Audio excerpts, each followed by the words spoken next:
वालेकुम, क्या हाल भाईजान? ठीक हो? तभी से भी ठीक है। मैं हाँ मोहम्मद अदनान, तो साढ़े यूट्यूब चैनल malikadnanmalana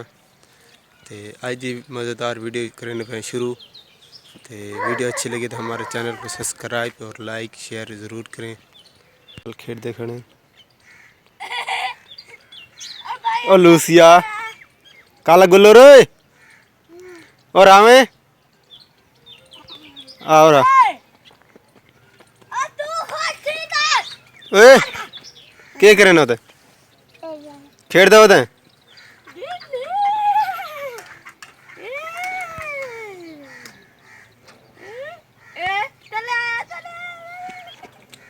वेंद पे ऐसा काम थे मानते तो वीडियो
काम मिले खाला खटना है देख उत्थों शुरू किया से ते ये पैसे ये दोस्त है तो एक मैं ये खाला मुकम्मल हो उस ताईं खटना है ते वीडियो के नाल रसो पिछू कणक मुड़ी पई है ते जो खरबूजा है शापर कोल ते वीडियो गड्डियां होती हैं ते आलू चुगींदे पैन नाल इत्थे आलू चुगींदे पैन देख सकते हैं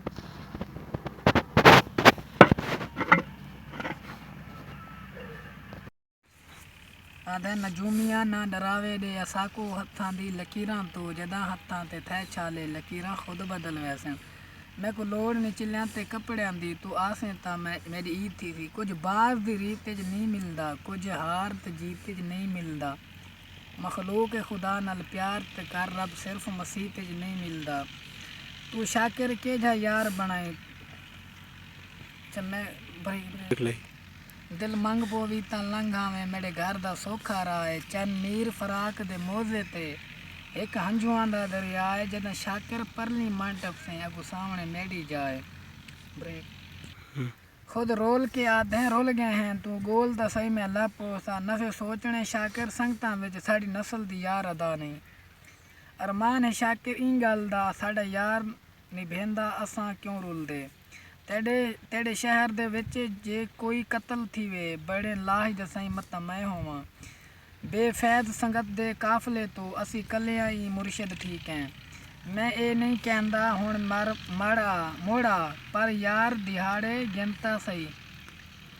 तेरी मूंज मताम है गाल मेडे बिया खैर दे ख्याल हिन जन जीवें साकू यार मुनाफिक नहीं भांदे जरा ओढ़ तथी मता फैर लगी झलिए तू जग दे मुखलिस यारां को जद छाण घिने मेडू वल लावें कुछ संगती संगत दी मुंदरी विच याकूत तो कीमती नग होंदन मंज असां हर एक शख्स दे वाकिफ हैं असां हर शख्स शिकारी जानते हैं साकू दुनिया दे बारे ना दस तू असां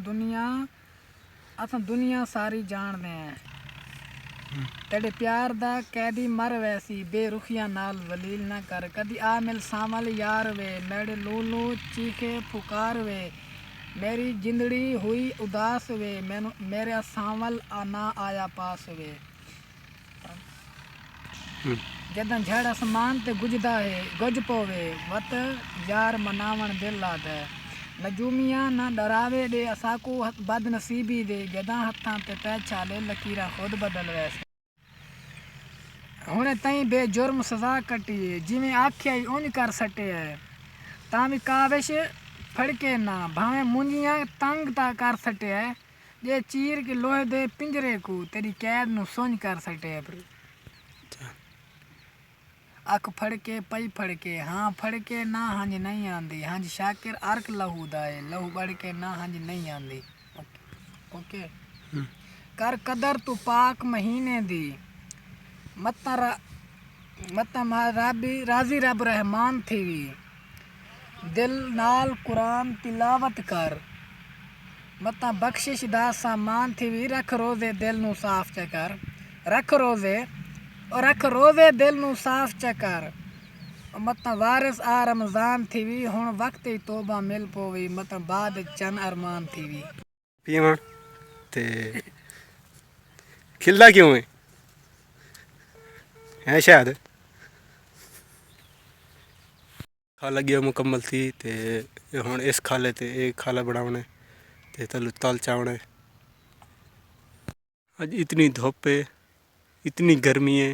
कि धुप बैठ नहीं वेंदा ते देख पंगर शंगर लहाई पी देख पंगर शंगर सारा पंगर है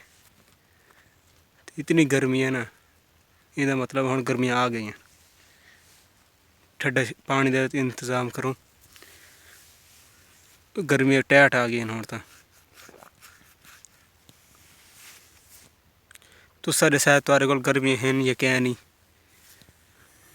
कि इत्थें देहाती माहौल च गर्मियाँ आ गई मौसम ये देख सकते मौसम बिल्कुल साफ है सूरज निकला खड़ा है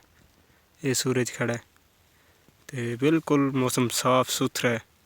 धुप छुप भी भी कार तो निकली हुई है। तो इंदर असा कि 1.5-3 बजे असा इंदर खट गिदन खाला तो बाकी अंदर पिए वो टूअल तक खटनी है। वो उस तक जिथे वो छोर बंदा पिए उस तक खटनी है। तो घर पहुँच चुका तो कपड़े शपड़े बदलो तो मुँह पैर धो ते थैंक यू करें आज दी वीडियो का एंड। तो साड़ी उम्मीद करते हैं हमारी वीडियो आपको अच्छी लगी होगी। अगर अच्छी लगे तो चैनल को सब्सक्राइब और लाइक और शेयर ज़रूर करें।